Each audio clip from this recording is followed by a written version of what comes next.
Aha, attention TV so bi akwaba e de ba so ensem a Tvgh e wo Ghana mem hase ana ye de ba so mo ene Nana Obiri Boahen e de ensem ba kumienu bi abetwa bonten e de yafa Burkina Faso ku a e koso e wo hono a na wo chire mo chire kam ye ko ese ku no e ye abenga na fo papa ye eno ntie ma ye ni enda ho o de ensem no bebre ana tudwa ye be ko ne akotie no e de aba ansa na no number no e 0548302985 ni na e University Foundation number freno na kakrawa na won fadom no fise juma no eson wona woni bi agyanka maboa ana wo hwe yenko tie emba ma Burkina Faso die no eyehu who said ben ye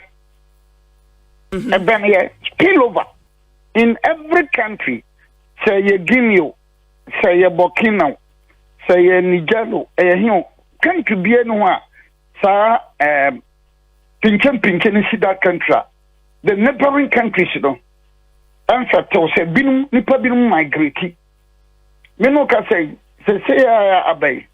Me sure say war Ghana, say upper east, upper west, and north east.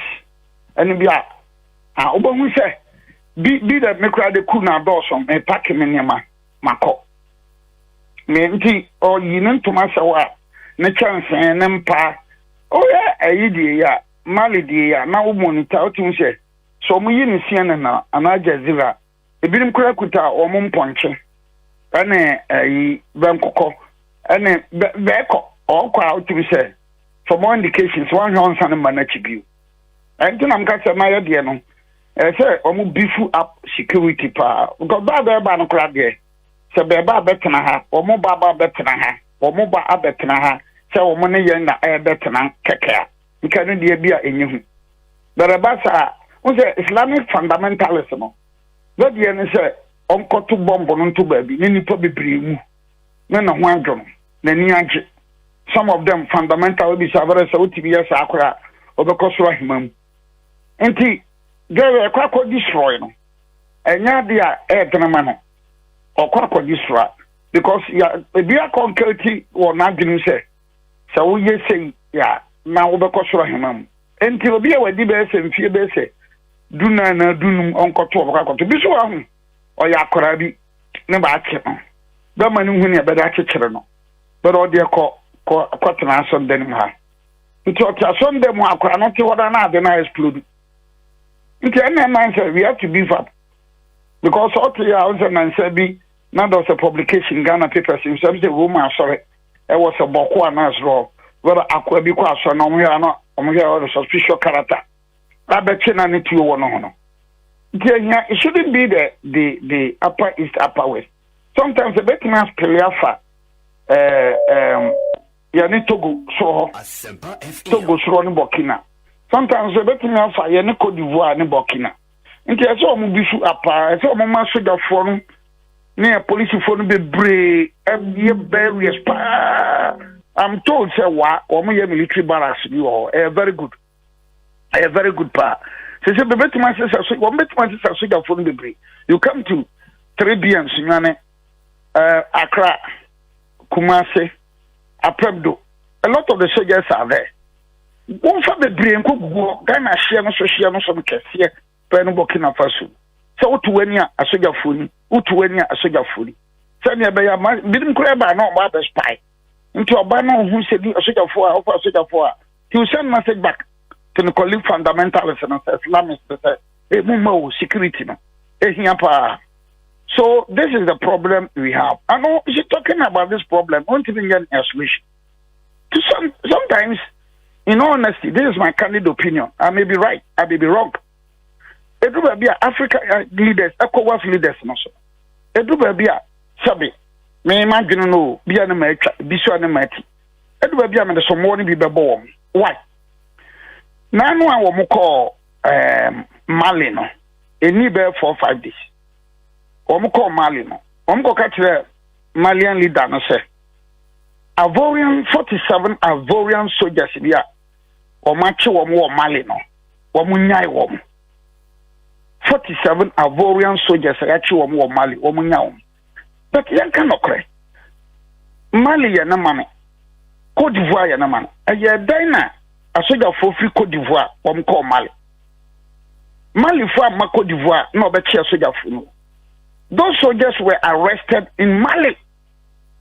Womokoye demo. The copedian. Never achiba, Bachotin. Nana, yetie pa. Bachiba, Yacho more. Why should ECOWAS leaders tell Malian leaders say, Jai woman? In the worst case scenario, Crown Begato say, do you want some? Ebiano woman, I'm now Mojirabe Pio. Now, Muko say, Yaba, Avorian suggestion. Jai woman. Do you think it's fair? Imagine say you were Ghana, Nasa Diachi, maybe about 30 or 40 Nigerian or Chadian soldiers we are home Ghana. Nasa Ghana Banachi Oma, no Mekati Senior, on the year day. We share what is happening in the sub region. Yeah, we see, Yachoma. What do we know? As someone who can walk a Mali, no. No wonder Guinea cancer, maybe I'm in family. You understand, I'm in Kahumbi. What Mko Guinea, so no, Mali say, Guinea, me, I was trying to say, ECOWAS leaders and some of my country on me, Mali, dear, men Kahumbi. Me, Mali, dear, men Kahumbi. So it's a big problem for us. Our leaders in West Africa and in Africa must be consistent. They need to be consistent. Eya kokwa monka kokko, tuntuma monka tuntum. Eya fita monka fita. Hwegini ku ye bai. President Iwamoto Aba, this was a professor or no opposition leader. Omu wi abato mu ogini sa ema de siye, isem de bresiye. Omkoto Aba afede obaye. Obaya better 2 terms. 2 terms in Australia, no assassin. No acquire the 3rd term. How many African leaders, West African leaders, no condemn ye? So the ya can you no Germany, Mimkia, Nam can say, ni papa ye at the same degree, Papa ye at the same degree, tell me, ECOWAS leaders, no, why they think after the coup of Guinea, dia, or the Kuna Wayano, the amount of time, hand it over. Please, Nipa Yankwada. Guinea for the name yana how ECOWAS leaders when they think be no can be.